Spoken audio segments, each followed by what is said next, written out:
Our scripture for this evening will come from Acts chapter 15, and we will look at verses 1 and 2. Acts chapter 15, verses 1 and 2. While you are turning there is a recurring theme in our prayer requests, a request that many of you have regarding family members, in particular children and grandchildren, nieces and nephews. There's a concern about either being added to the body or being restored to the body. So allow me to give some thoughts regarding that request by talking with you for just a moment about chalkboards, whiteboards, and PowerPoint. That's right, chalkboards, whiteboards, and PowerPoint. Each of those things represent a different era in time. Some of us remember when teachers taught and used chalkboards. Sometimes they were black, sometimes they were green. A student who stayed in trouble generally had to stay after class and helped clean the chalkboard. Teachers were commonly teach and were constantly wiping their hands because there was chalk everywhere. Then came along a new era called whiteboards, and those were exciting because they were cleaner than chalk. And you used dry erase markers, and many teachers used the various colors that the markers came in to help highlight and emphasize various points. The whiteboards were seen as a vastly better and superior means of information. Then we graduated from that, whereas in recent history, teachers submit information and students view it by way of PowerPoint. The question that we have to consider is whether or not a chalkboard is wrong, or whiteboard is wrong, or PowerPoint is wrong. In truth, the information given is the same.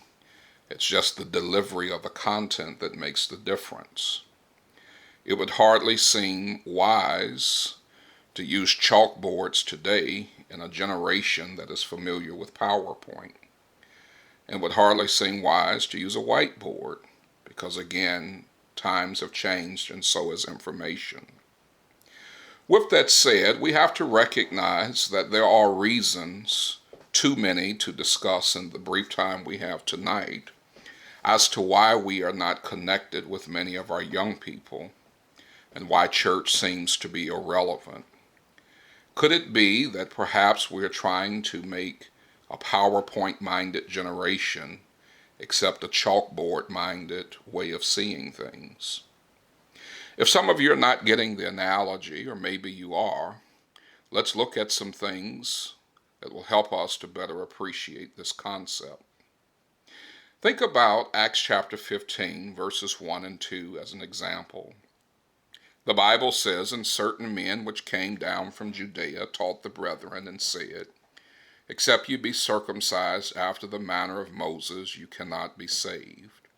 When therefore Paul and Barnabas had no small dissension and disputation with them, they determined that Paul and Barnabas and certain other of them should go up to Jerusalem unto the apostles and elders about this question."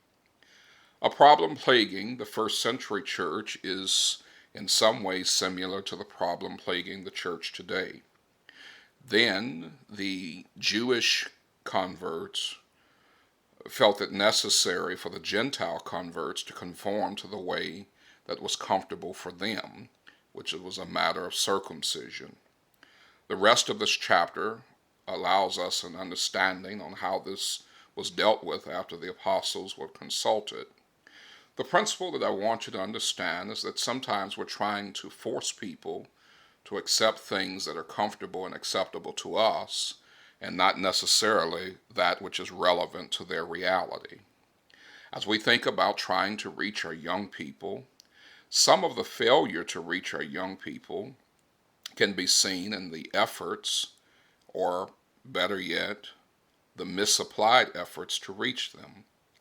Think, for example, about the songs we sing in the church. While we all appreciate those hymnals and those standards that are comfortable to us because of their familiarity, sometimes we lose people when they have no connection to the things that are being sung. For example, when you sing a song like Down by the Riverside, that's a classic in the realm of Christianity, but do today's young people who did not grow up in the South, and many of whom did not have any familiarity with going into rivers and being baptized in the river, do they really understand what it means when we sing Down by the Riverside?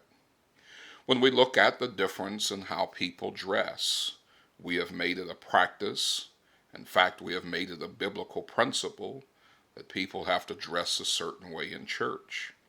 Research shows us again and again that dress codes are a tremendous deterrent to young people and to men in church attendance.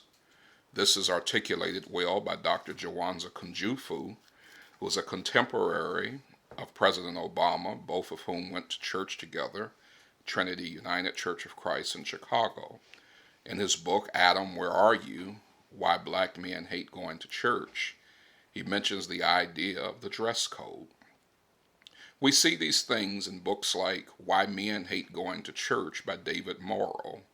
Talks about things like the feminized culture and how that culture is oppressive to the idea of manhood and how we are disengaging our men. And in some ways, he alludes to the fact that we also disengage our young people with ideologies and cultures that make some comfortable and others uncomfortable. If we're going to engage our young people, we have to make some adaptations in how we do things. I have preacher friends, even in this day, 2021, who are fighting with the leaders in their church about things like accepting credit cards because they're insisting that people should give cash or write checks. We will never be able to win a PowerPoint generation with a chalkboard mentality. We have to be able to make our preaching, our teaching, and our culture relevant in the churches. So often, certain generations have focused on form, thinking that uniformity creates unity. We need to be able to allow some level of liberty, as is discussed in Acts chapter 15, and not allow people to become victimized by our formalities. We need to have courageous conversations about things that are on the minds of young people. In church, they need to hear how science is not incompatible with biblical preaching. They need to talk about things like human sexuality, a conversation that is very much had in today's world that is limited to conversations in the church. They're concerned about things like climate change and what responsibility we have in such things. We are certainly in a time where we are competing for the minds of our loved ones, in particular the minds of our young people. And while we cannot have an exhaustive conversation about these things in just this limited time, these are just a few things to give some consideration to. We live in a time where the preacher is no longer considered the authority figure in the lives of many people in our culture. Historically, a teacher or a preacher were the heroes of our communities. Now, with the internet and people going to school and having a more informed and educated culture, the church is just not seen as the place it once was. It is not to agree or to disagree with any of these notions. It is to suggest that we have to recognize the difference in the times, the difference in the people, and the difference in the culture in order to engage and to reach those that we're praying for and are so concerned about. Maybe we need to ask ourselves, symbolically speaking, are we trying to force chalkboards on PowerPoint-minded people. If that analogy does not get you, refer back to Acts chapter 15. Are we trying to place on people restrictions that grace has covered? Are we as Jews trying to make Gentiles conform to our thinking? Or are we Gentiles feeling as if we are being held hostage by Jewish thinking? The point of the matter is that we never change God's message, but we may very well need to consider our methodologies if we're going to reach others. Gentiles would have never converted en masse had they been made to conform to that which was comfortable to Jews. And we'll never reach our young people who are PowerPoint minded by us insisting on a chalkboard mentality. This has been another installment of A Few Minutes with the Minister.